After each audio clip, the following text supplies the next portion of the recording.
What's up, everybody? This is the Jedi, and I know this is not supposed to be your next video because of what I told you in the video I put out before this one, the Azrael and Joycelyn interview. These are pop-ups, you guys, and I wasn't aware that this interview was now available online in its entirety. Remember, I don't have OWN and I don't have HBO. You know what I'm saying? If it's off to the right, I will click on it. You feel me? And I'm even more disgusted now. And I did something that you guys know I don't ever do. I took notes. I'll wait for your applause. I'll hold until you're done applauding. Because it's always important that the Jedi speaks from the heart. You understand? I don't care if it's a YouTube video or in life. It must come directly from my soul. And so it is from my soul because they're my notes. I spoke them as I felt them. And now I'm just sharing them with you. Wait, y'all. God damn it, I'm choking. Hold up. And I think I'll just go down my notes, because that represents the purity of my thought, really, because it's in sequential order, because I would hit it and speak it, and then when something else, I'd hit it and speak it. And so I'll just do that, and then maybe I'll just make some sort of sense of all of it, as I go. My first thought, excuse me, was what I think might be the title of the video. Abuse in a society that promotes it. I don't know if that's the title of the video as I speak to you right now, because obviously I'm doing the video now. But I can at least explain to you what I mean by that. We live in a society that is highly sexualized. And it seems like it's normal to you until you go someplace else where it's not. And then you realize, oh. You see, it's kind of like animals. They don't know they're naked. Animals are essentially naked. They may have fur and stuff, but they're basically naked. Babies walk around in the house in their diaper, or their diaper falls off, and there they go just toddling along because they have no concept that you are naked and that's inappropriate. So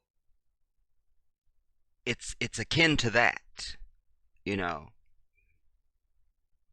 and it's primarily the sexualizing of women, which keeps men and women really in some state of arousal, because when women are dressing sexy to do what?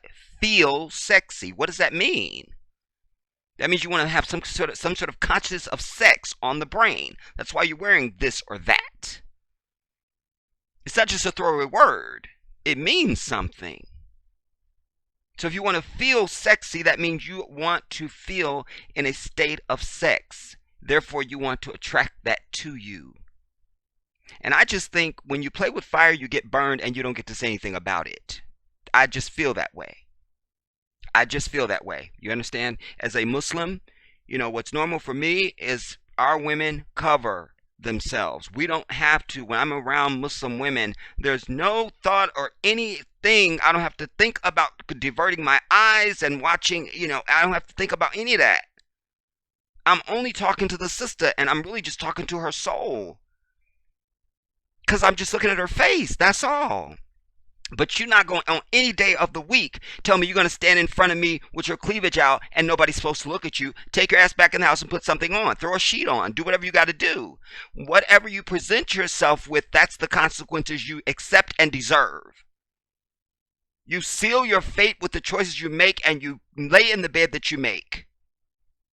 We got to stop all this playing around and tiptoeing and stuff. I'm over that. I'm over it. The whole reason why you have the Me Too situation going on in this country and all this is because women refuse to be queens. Period. Women think they need to have nothing on to be sexy. You spend more on makeup and hair and clothes and shoes and bags than anybody else on the planet. And we as men don't give a damn about any of that. None of it matters. I want to tell you, sister girl, you wasting your coin. wasting it. It don't mean nothing. And sadly, to many of our sisters, it really don't mean nothing because you're still not getting a man. You're getting a boy, homie. You're not getting no man, so you still failing. You still failing. Okay, how long it took you to put some damn eyelashes on? Who cares? I'm over it. That's why we're not really, we give you a compliment because we feel like you want to hear that on something that you have on. Oh, I know she's wearing that because she want a compliment. Oh, sister, look, you something. I don't give out cheap comments. If I don't mean it, I don't say it. Period. I just trying to avoid your ass. You see. But every once and again, there's a sister with no special effects. She's not doing nothing. I seen a sister in the grocery store today. It was her and her little son. And he was, after me, the cutest child that ever came to earth. My people are still checking photos. But we're pretty sure it's still going to be me. All right, settle down. All right.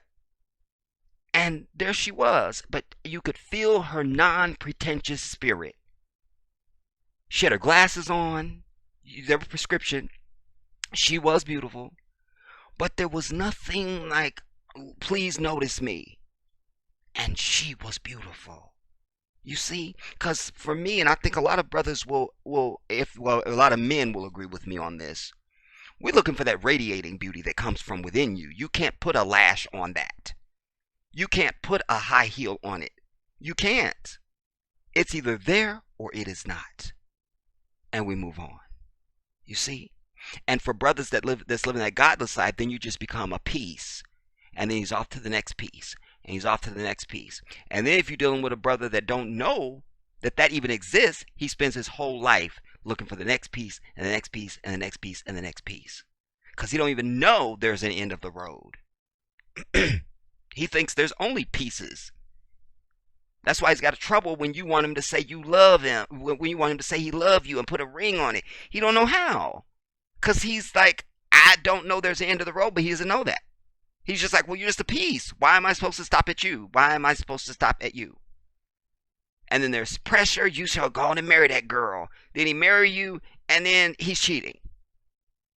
You see? But you have done that by buying into the lies and desires of men instead of you setting the tone. It's just like the damn players we got on the damn football field and the NBA courts. They own it. Why are you taking orders from anybody about what you can and cannot do and say? You turn to that owner and say, no, I run this. Without me, you are nothing. Get out my face. Excuse me, there's somebody behind you I need to talk to. I think my phone is about to ring. I have a call. That's what I need women to do. You understand? Take your position. You don't get to woof about your position if you're not going to take it and claim it. Nobody's going to respect that. Nobody. I don't. Take your position. Take your position.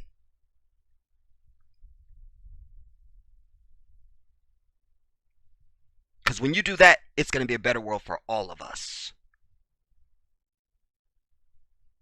Talking about black folks. Not concerned about nobody else. Anyway, so this society promotes all this sexualizing, you see, and it begins at an earlier and earlier age. So our kids now are way more sexualized than I ever was. You understand? I didn't lose my virginity until I was in college. You know, before that, I had kissed Sherelle Freeman. She was my first kiss. We used to play the Bionic Man and Bionic Woman. And play house. She would her mother used to get her because she used to come out. She used to bring butter and bread out the house when it's hot, so she could melt the butter on the bread with the sun. And anyway, that was my first kiss. And just a little short story about that. I'm 1 year ahead of her in school. We went to different high schools. Don't you know, I had already gone to my senior prom. Her and her mom came into my job. I was working for J.C. Penney's, homie. Yes. Her and her mom came into my job. Sherelle is a beautiful woman now. And she asked your boy to take her to her prom. You know what I'm saying? Go on and pop this collar for me. Get you some of this. Get you some of this collar. Come on, come on. Get you some of this. Come on. So I'm saying, pop this collar. So I'm saying, so I'm saying. But that was my first kiss, and then the young lady that honored me by maturing me into adulthood was Cheryl Reed, Chocolate Drop. If you out there someplace, you never know who's listening. If celebrities have contacted me, damn it, Cheryl could contact me. It could happen. It could happen. All right. My energy force is strong. So I said that to say that everything is way more sexualized now, and there's more access to inappropriate things, Uh, we look back now, when you watch documentaries about old television, even, I didn't realize that when I was watching reruns of the Brady Bunch, that growing up, that they was, that the mother and the father never slept in the same bed. I didn't notice that. I did not notice it. Now everybody's all hugged up and canoodling, and you can just obviously infer what's going on, and it's just gotten all pornographic and everything. I'm over it. So I set the stage with that opening to say that this is a sexualized society.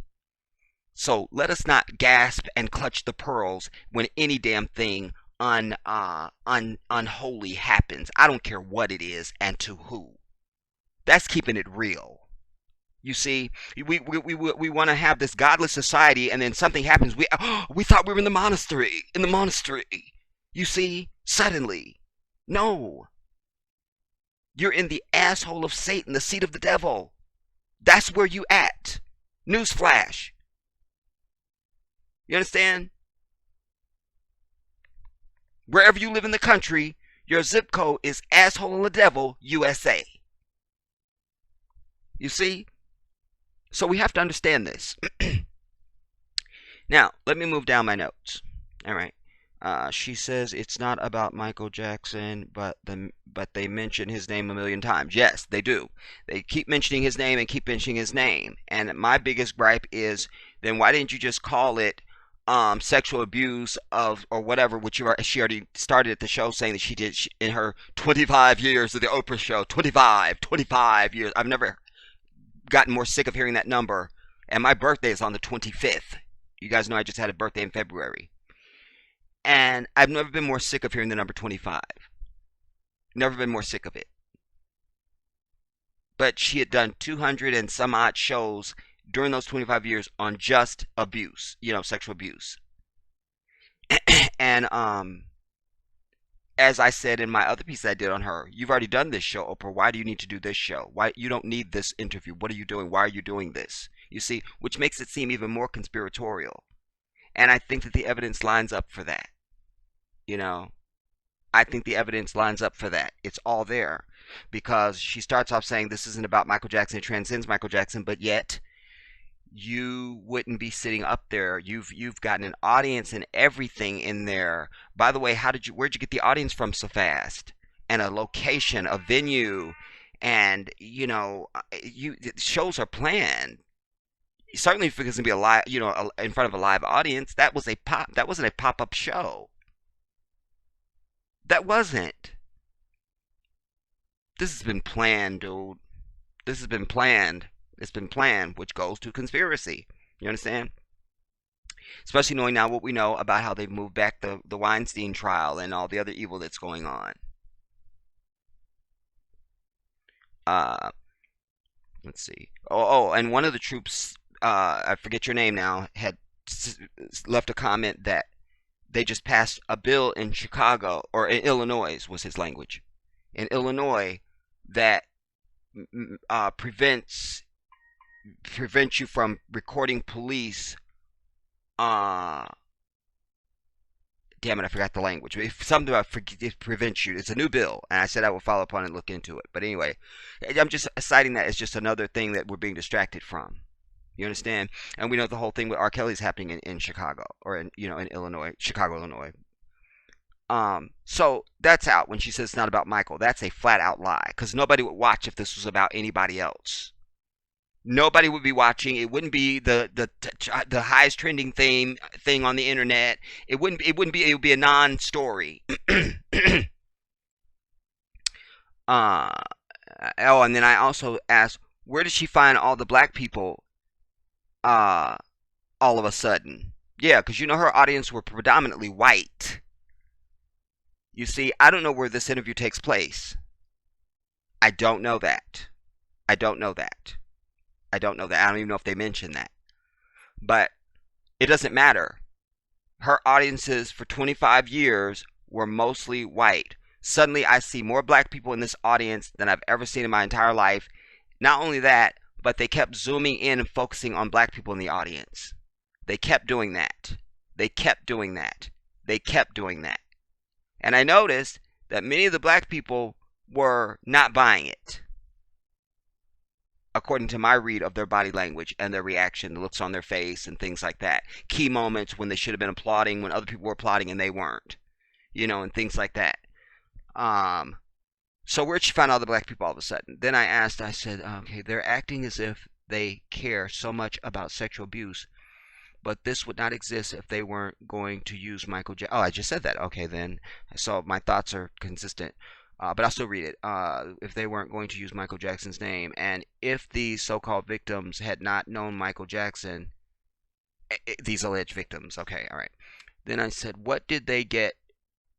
Where did they get the audience and this venue so quickly? Okay, I said that to you already too, so I'm getting ahead of my own thoughts. But at least I'm consistent. Wade kept saying that Michael did. Oh yeah, he kept saying, Michael. He kept mentioning Michael when he did the sexual stuff. Michael when he did the sexual stuff. Going back to Michael when he did the sexual stuff. Michael when he did the sexual stuff. Why do you keep saying that? A, to say Michael's name, and B, to keep saying the sexual stuff. Because we're clear about why you're here. It's not like, oh, Michael, when he gave me cotton candy or when I was on the water slide. No, we know that. So it was a purposeful thing that he kept saying it. I also observed that Wade is definitely somebody that is not trustworthy. Of course, no white man is trustworthy because they lie right to your face with a straight face. We know that. They know that. So this is not some new revelation. They know that. And he epitomizes that. And you could tell he's the ringleader in all of it. He's ready. He knows how to read Oprah. And he can come up with things on the fly. That's how I read it. That's the energy that I got. He's also a creative, He's a choreographer. I share that. I'm also a musician and a singer. I taught dance for years and all that stuff. I'm a creative. So there are certain things I'm going to read about him that probably other creatives will read as well, But he's a performer, so he's able to hold his own, Safe Chuck sitting next to him was literally sweating. His hands were clammy, both their hands, because white people we can read their ass by their skin. Even the Quran speaks about them. The people that you can see their blood through their skin. But their hands, when white people get nervous, their hands start to turn white. Both their hands were doing that. You would just see color at the knuckles and every once and again at the fingertips, at the nails. Other than that, their hands were white. You see, that's a sign of dishonesty and lying. And you sit up there talking to Oprah, who makes everybody comfortable. But the entire time, I want you to watch their hands. I'm linking this entire video. It's in the description box down below. So you can watch it as well. As you can see, it's 57 minutes and 32 seconds. All right, so I noticed that. And Safe Chuck is sweating the entire time. Because he's the follower. He's the follower. He's the follower. He is the follower.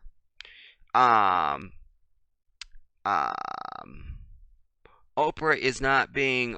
Wade kept saying. I just mentioned that. Okay, scroll up.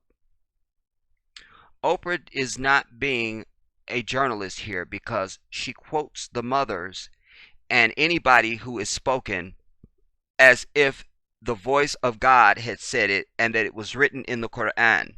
Yeah, she was, she would never, there's a way that journalists ask questions to tell you that lets you know, I don't believe you and I'm not necessarily on your side. Here's the question. Just like we saw with Gail in both the R. Kelly video and the interview of the two girls, the two women now. Give them their respect. So, and Oprah is a journalist, everybody. Let's remember, she started out, she was in television journalism for years. She didn't just poof up and pop and it's the Oprah Winfrey Show. No, she had a long career in journalism, her and Gail both. You understand? She was the nightly news anchor and all this. She's been around the block. You understand? So this is deliberate. It's deliberate. She was up there not asking questions in that way that you give, like, I'm not on your side, I'm just asking the question. No. She was fully invested, like, I'm just helping you tell the story and I'm with you. I believe it too, you see? So I didn't appreciate that. She could have saved herself a lot of grief if she had at least tried to appear like she wasn't invested. I think that's to her detriment. Um, um, at 25 minutes and 3 seconds, Wade looks at Safechuck while sharing a story as if he's telling it to him for the first time.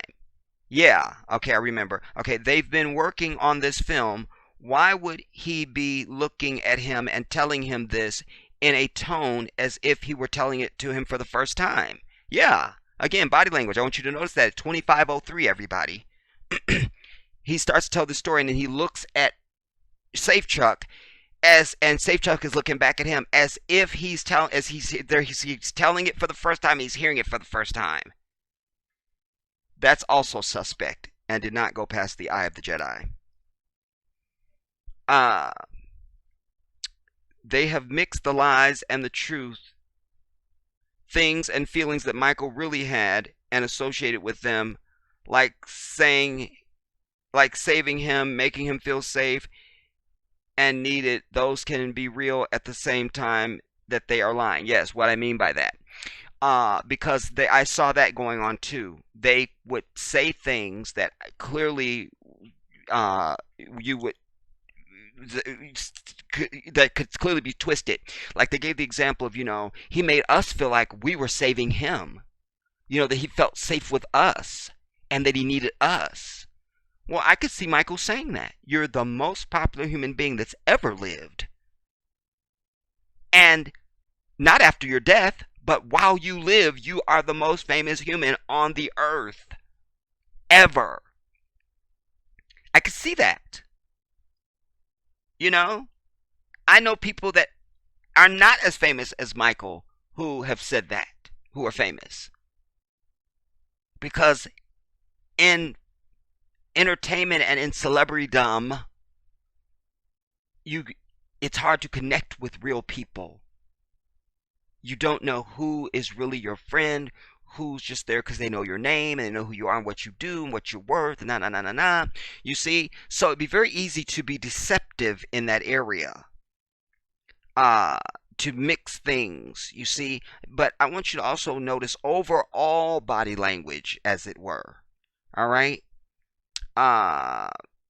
Let's see.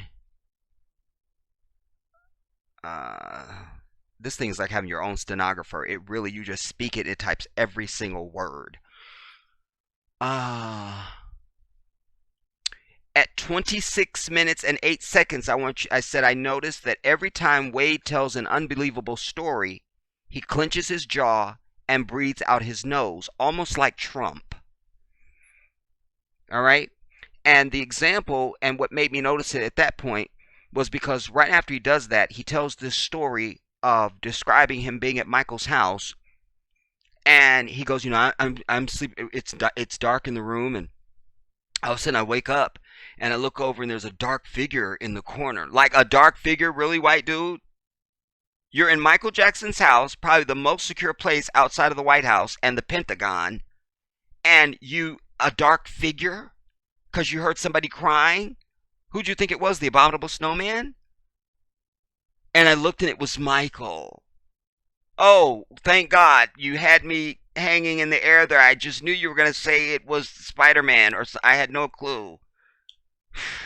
Anyways, then he goes on, you must, and then also, because I used to be afraid that he would turn into the werewolf from Thriller. You see, again, hot point punctuating that it's Michael Jackson, because this ain't nothing without his name. Oprah's not there because she gives a damn about sexual abuse. This is not what this is. This is a ratings get. HBO is going to do it. I'll do something too, and we'll collaborate, and this will help to take the fire off of Weinstein and whatever else we're missing.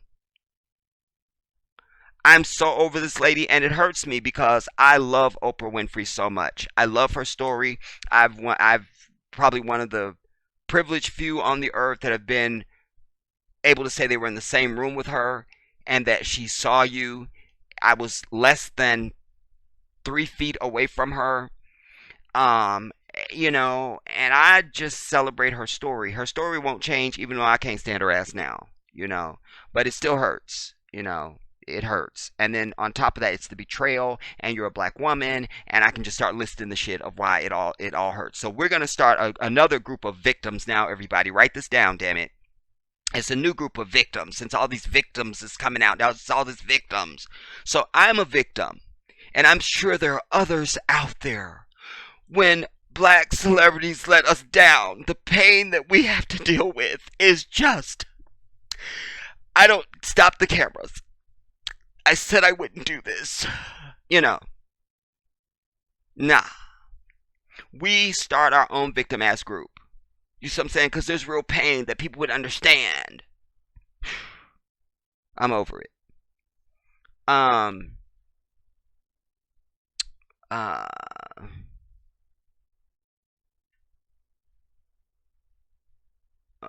Oprah's being a journalist.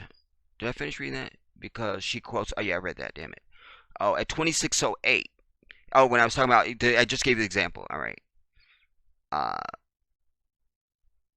it's a long one. I said, then he makes the joke saying when he was 7, he used to think that Michael might turn into the werewolf from Thriller. They are clearly using Michael's imagery and memory of his name to further their own satanic needs. I'm over it. By the way, they called it After Neverland, and they keep referring to the movie called Leaving Neverland. Your show isn't about sexual abuse, it's about Michael Jackson, because you could have just called your damn show Male Sexual Abuse or some bullshit like that. I'm over it. Alright. I never heard an abuse victim use their abuser's name as much as. Yeah, okay. I'm so glad I spoke my thoughts. Allahu Akbar. I said, I've never heard an abuse victim use their abuser's name as much as these guys. I want to hear from you guys on that. Wade is doing most of the talking, and anytime Safe Chuck says anything, when he finishes, he turns to look at Wade. 30 minutes in, and the director dude has not spoken a single word at all. I made note of that. Alright. Yeah, but Safe Chuck, every time he said something, he would look over at Wade after the fact. Like, Wade was clearly the one, like, I'll do most of the talking, you just follow my lead. I'm sure they said that. Back before we ever even knew them. I'm sure of that. I'm sure that's what it's been the entire time. And I don't even have to see the damn documentary to know that that happened in the documentary probably as well. And then I say, by the way, why do you need all these audience survivors, these survivor-ass people there, if they're not going to speak? What's the point? Yeah. Yeah, why did you need an audience for this? Why did you need an audience for this? She could have done this in a hotel room or something, and just I'm sitting down with these three, but it's about the ire of it all, the spectacle. You see? That audience. I'm over it.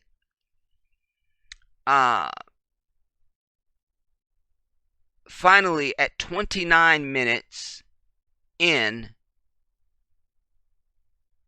she talks to a black survivor who was molested by a police officer who was literally known as Officer Friendly. And then I said, this is unlike her. With all those white people in her audience, she would normally pick some blonde bitch in tears to stand up and speak about anything on earth. I'm over it. That's true, you guys. You see, not one white lady stood up. This is not the real Oprah. That's clearly a clone. I just decided it. That's a clone. Can't be Oprah. Can't be Oprah. So I'm saying because she didn't defer to some white heifer. Um, and so, but again, that was on purpose. Go to this black dude because again, this is the week, the month, whichever one you call it, of of disrespecting and villainizing black men. You see, we also need another victim group that is deeply hurt and in therapy over the fact that not a single white hashtag Me Too perpetrator is anywhere on the radar.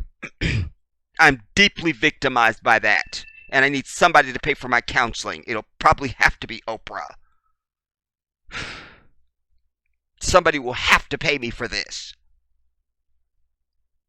Um, and so she gets this black dude, and I said the white heifer. Okay, Safe Chuck's testimony sounds like a cop after they shot somebody and they're on the stand. They keep referring back to their training and that they were just afraid. No real answers, just a few words, and then back to I'm afraid. He keeps saying he was afraid. I don't know. I was afraid. I don't know. I was afraid. Well, I don't know. Well, I know. And the fact of the matter is because he is not as creative as Wade in lying. He's definitely a liar. You know what I'm saying? All you got to do is look at his skin. You know he's a liar. And so, but he's not as creative and imaginative as Wade. Remember, Wade is a choreographer, everybody. You see what I'm saying? Dancers, we're very creative. I have to see something. I've got to see it. I got to see it. I have to imagine it. What do I want to create that I want to bring to life? You see? From one damn count all throughout the damn piece. You see?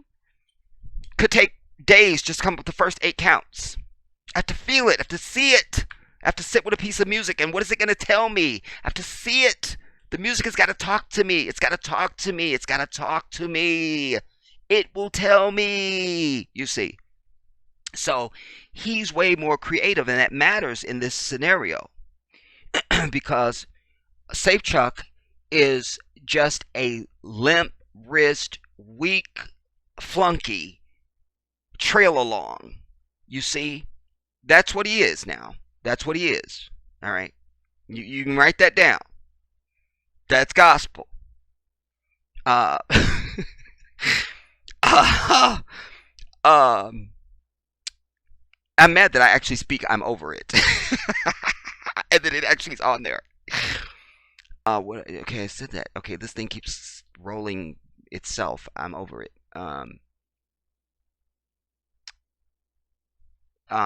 But yeah, so Safe Chuck has that same cadence as a cop. I don't know what we had. I just didn't know what we had. I just knew I had my gun, and I was just afraid, and we just didn't know what we had. And they just keep saying that, like you still haven't told me anything. There's no answers to anything. Just I can't. And that's what he was doing. You see, just use a lot of words, and to say absolutely nothing, keep it short, and then look over at Wade. Um, Oprah keeps saying, you don't hear, keeps saying, you don't hear what people, no, she keeps saying, what people don't understand about abuse here is what people don't understand about abuse. Yeah, I said that several times. What people don't understand about abuse, it's like they're trying to sell us something, and by default, you must believe it because you wouldn't understand it, as if you can only understand abuse if it happened to you. I disagree with that, and I can make my case for it. Yes, and I will make my case for that because it's the oldest trick in the book. You can just pull up anywhere to anybody, and say, and present anything and say, well, you wouldn't understand it because it's one of those things. You can use words like that. It's one of those things. That's a trigger word. You see, a hypnotic word. I'll use that term. It's just one of those things, that immediately alienates the person out like, ooh, you're not in this. You can't understand this. You can't get it. It's kind of like that. And So she keeps saying that throughout. What people don't understand about abuse is, what people don't understand about abuse is, what people don't understand about abuse is, so that they can further make more claims, and you're just required to accept it because you can't understand it. I reject that. I reject that. I don't need to be abused to understand it.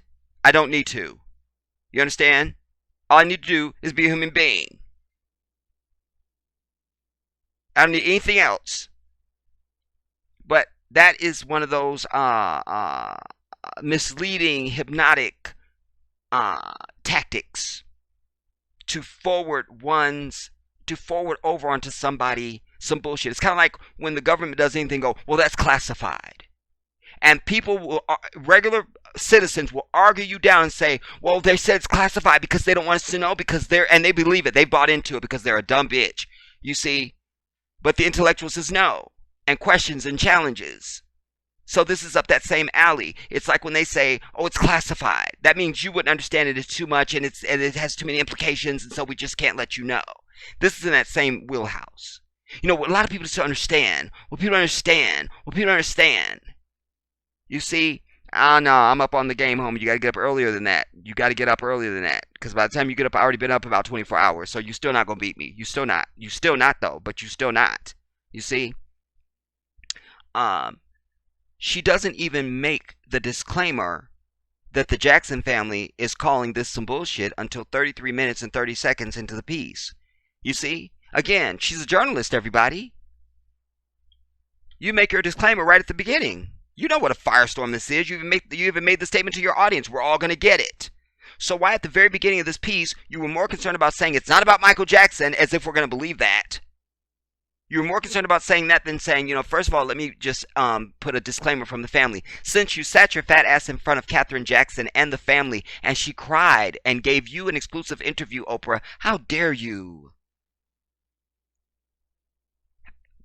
Man, I tell y'all, her plane is going down. Watch what I'm telling you. Watch. I may not live to see it. Who knows? Watch. God is going to get her. We've already seen one peg fall, because we know that the day that she did the interview, that we learned that that's the same day the stock fell and she lost $58 million. God is going to get her. God is going to get her. He's not done yet. Watch what I tell you. So she doesn't mention that until 33 minutes and 30 seconds into the piece. All right. It reads as follows. They say we are furious. The media, without a... By the way, I just literally held my phone out and it recorded the whole thing that she was saying. I'm so mad at that. It reads as follows. They say we are furious. The media, without a shred of proof or single piece of physical evidence, to admitted liars over the world of family and friends around the world who spent time with Michael. At Neverland, and experienced his legendary kindness and his global generosity. Michael was subjected to a thorough investigation, which included a surprise raid on Neverland and other properties as well. That's right, I forgot to say that in my video, you guys. When I was telling you guys, I was like, they sent an army to Neverland. I forgot to tell you that was a surprise raid, and that wasn't the only location they raided, which strengthens Michael's case even more. You see what I'm saying? Because, I mean, you don't have no time to do nothing. Like, you don't even know they're coming. You don't even know they're coming. And they raid several locations all at once. A surprise, where am I at now? A surprise raid Neverland and other properties, as well as a jury trial where Michael was found to be completely innocent. There's never been a piece of proof or anything,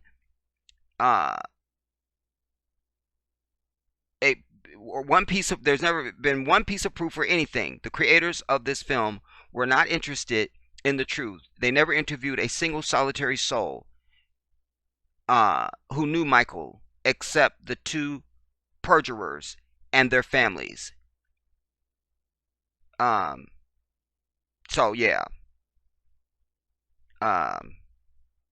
Then I say, when she asks him about the lawsuit that he filed in 2013 for all the money, his answer is that he was looking to see how he could make some good come out of this bad.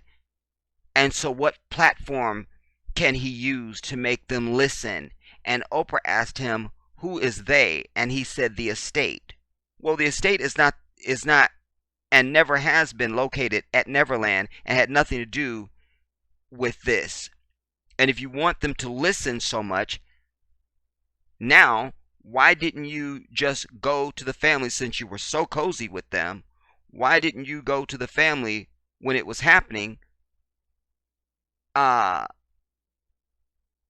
since you so desperately want the something now. No, you want money. Yeah. So he was saying, I could have gone on talk shows, but that would have just lasted, and it would have really gotten me the platform. But the courts offer you the platform, and then Michael's companies have to listen, and his family has to listen, and like it's all this I'm crying out for help bullshit. This is what makes it so unbelievable, everybody. Because you can also file that same lawsuit, Wade, and seek no monetary damage. You understand? I've sued people in a court of law in a civil case, and there's a actual place where you put what you're seeking. You can put no amount. It goes on.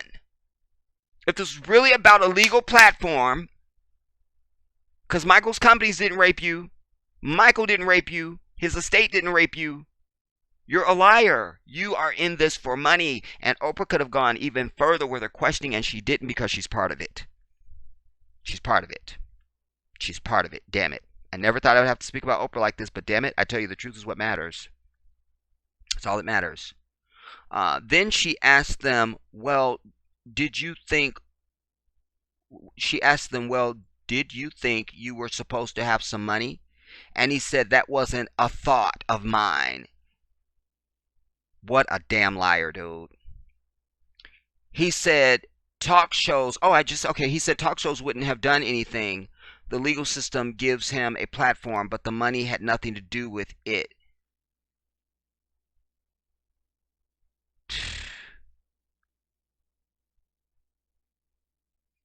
And then I actually said what I just said to you. Well, you can sue somebody and not seek monetary damage. So he's trying to act like it's a principal act when it's really about money. I'm getting mad. I'm getting worked up. I also noticed that most of the applause from the audience seemed very sheepish. That's very important to mention. At the beginning, everybody clapped, and I think they even stood up. That was at the beginning. They're just coming out. It's the beginning. But from there on, and you make your own judgment on it when you watch it, but it seemed very sheepish to me. It seemed very sheepish. Like, and this is supposed to be an audience full of nothing but victims, everybody. And clearly, they weren't buying it. They weren't buying it. Maybe there might have been a segment planned to go and talk to ask more people in the audience to say something. But maybe they read the audience more and they're like, nah, probably not a good idea because we know what they're going to say when they stand up. So never mind. Because I can tell you on any show, and I've been to television shows, I've been on television shows, I know television, I know television. And anytime you have somebody just spontaneously go to somebody that stands up in the audience, that person has already been talked to by a producer of some sort. They know they're coming to them. They have to get an idea of what you're going to say, even if it's live television. Because when the cameras are on the talent, they can be talking to you in the audience. We're probably going to come to you. Now, so-and-so, so-and-so, and so, and are you so-and-so, so-and-so? And they're just sitting there, and it's some bitch named Karen, and you're so-and-so, so-and-so, and she's doing the hair, and she's doing the hair, and you're so-and-so, so-and-so. I know how this works. Stop playing with me. Stop it. Stop it. I'm getting worked up. All right. So it was sheepish. And some of the looks on their faces and their body language suggest that some of them don't believe them. And Safe Chuck is sweating. Yeah, he was sweating, everybody. The dude is sweating. When she asked, could they have done this if Michael Jackson was alive, a whole bunch of black people went, ooh. It's so much that Oprah had to turn and it stopped her in her tracks. You'll see that reaction.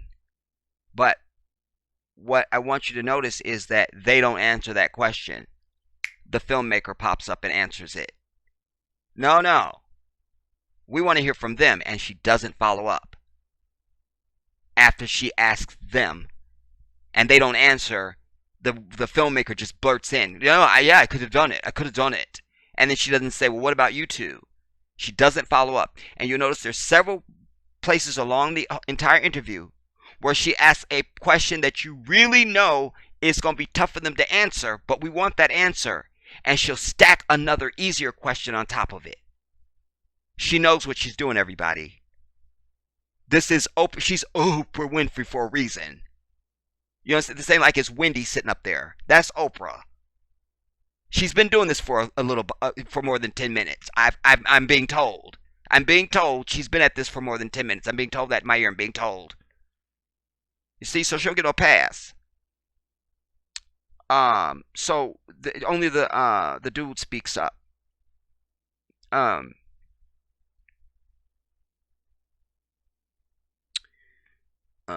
And says, yes, the two twerps just sit there like the liars that they are. I'm over it. The filmmaker is sleazy. It's written all over his face. It's in his body language. He's just another Martin Bashir. Yeah. Then I say they're presenting this as if these are the first ever sexual assault victims, and there's no information prior to them ever in the land before they appeared on the earth to enlighten us all. That's so true. You know, like who doesn't know there's such thing as this? They're lying, but I'm saying there's real people out there that are, are being abused and have been abused, etc., etc. That also pisses me off about this. Because why couldn't you just pluck some of them from total obscurity? That would have been noteworthy. Like, now put her on the Wheaties box for this shit or something. But this is lazy. Not only don't you go and get survivors, you're going to get celebrities. I'm over it. Nah. I would love to see a backlash on her from nothing but abuse victims. In fact, we've had some of them here on the channel, you guys. We've had people that have said, "Look, I'm a abuse survivor, and I'm not buying it." You see, read the comments. Yeah. So, like I said, they're presenting this as if it's this is the first ever, and like the whole world needs to know this because it's them. Nah. Then the last thing I said she opens it by saying this is not about Michael Jackson. But her ending statement is, quote, I hope we can get beyond Michael Jackson, the icon. But why would we need to? Because it's not about Michael. It's kind of like you bring a woman to your crib. You say, I'm not trying to sleep with you. I just want you to maybe come over for coffee or something like that. You see what I'm saying? And then you come out your drawers. You're like, I thought you said it was just about coffee. It's like it's up there for me with that. You feel me? I can't.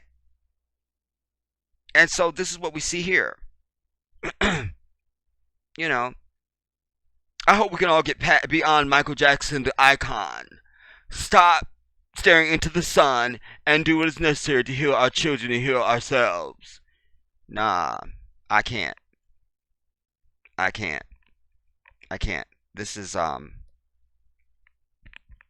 This is diabolical, everybody. I think that's the appropriate word here. This is diabolical. This is diabolical. It's diabolical. It's diabolical. Because by the way, I'm totally changing my whole position on Jussie Smollett. Take that. Because we got these two assholes up here doing the same damn thing in my mind. No difference. In fact, this is worse because in Jussie's we have just that one that video of the guys walking away or a still shot or something. In this case, you have raids on Neverland and armies of police and all of it and 15 years of investigation, including the FBI and all this, and nothing to insinuate this brother. So this is worse than Jussie. Where's their outrage? Where's the outrage? So touche. I've decided they were liars. You understand? I don't need to see the documentary, and I won't. And they're still liars. They're still liars. Born liars. Born liars. It's important to point that out. Born liars. Born. Born. Born. So, that's my assessment. Like I say, I'm linking it. You can click on it and watch it for yourself, everybody. Uh I I just see nothing but white evil there, you know, with black sellout collusion for fame, money, attention on all sides. You understand? We know that, you know, our history and our current experience with white people is that they are the most deceptive thing you can ever come across. And these guys represent that just to the fullest. I just have to keep it 100. 100. 100. Because I promise you, if these were two black men up there saying this, nobody would believe it. And this filmmaker wants you to believe that he didn't know anything about this dude and these two dudes, and he was gonna do a documentary and he just happened to know, and he happened to nah nah nah. They went out and selected this damn dude. I proclaim to you. You understand? Because he's British. Because in America, a British accent goes over on your ass. It's part of the psychology that they use on the American public. You notice there's some things that they only report in a British accent. Ever. Anytime they give you something from the war zone, and unless it's Anderson goddammit Smith, you know, or some of these higher up anchor people, usually if it's just a foreign story, something to do with foreign policy, where they don't need to send somebody there to be standing and competing with the other network on who can be closest to the bombs, then it's always a British voiceover that's speaking. Notice that when you watch the damn news. Because psychology, because a British accent is just believable. It just feels like they're not lying. But you have to just remember, those are still white people. It's still white people. Hear this. It's still white people. We don't care what the accent is. That don't matter. It don't matter. It does not matter. You understand? Because people in Spain have dogs. People in Arabia have dogs. You understand? People in America have dogs. They're still dogs. You see? And they respond to whoever calls them. You understand? They still understand. So it's like it's akin to that for me. These are still white people. So what differentiate? How am I supposed to differentiate, or how am I supposed to parse one out from the other one? I can't. I don't. You know.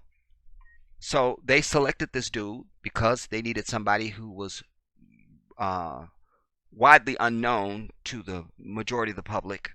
He's probably known someplace else, but certainly not to us. And he's British, or wherever he's from. And so that goes a long way. Let's get him in there, and then it's like, oh, it has this other sort of exotic thing to it, you know? And then we bring in Wade. He will lead the story and tell the biggest part of the lies. Safe Chuck will follow along. Because, like I say, whenever he's not as sophisticated as Wade. So anytime he got bogged down in a question that was too heavy for him, which was most of them, because he's an idiot, then he would just default to that police rhythm that I described for you. Where it just defaults back to, I don't know, I just didn't know what to do. It's just because I was afraid. I'm still processing, and I just didn't know, and I'm processing, and I hadn't worked through that yet, and I'm still trying, and I don't know, and I'm a dumb fuck, and I need to die. That's what he should have said. You see? But alas, he didn't. I can't. I can't. I can't. This is sad in so many ways for our people. For our people. This is sad. It's sad. When are we going to forge an allegiance that can't be broken? When are we going to form an allegiance that would terrify an Oprah from even going near something like this out of fear of her people? Not just a Twitter storm and what we might say on YouTube and Facebook and shit. You see, our people need to feel our presence. They need to know it's real and that it matters. Forge an allegiance that allows us to shut down the OWN network completely. Completely. You know, an organized assault where you find out every single advertiser that advertised with her, and we start making systematic calls from all over the country. If it's Nestle, then this month we're going to work on Nestle, or this week, because they'll buckle real fast. She's still a black heifer. And the Oprah Winfrey Show ain't on TV no more, so we can kind of not have anything to do with Oprah. But if they're getting thousands of calls from all over the country, all damn day, for 2 weeks straight, Nestle's going to pull out.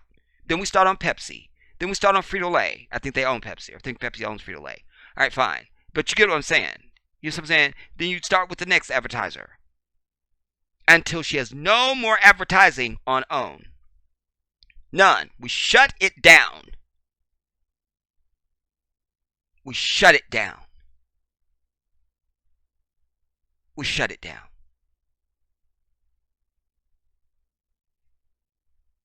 We have got to forge an allegiance, everybody, and a unity.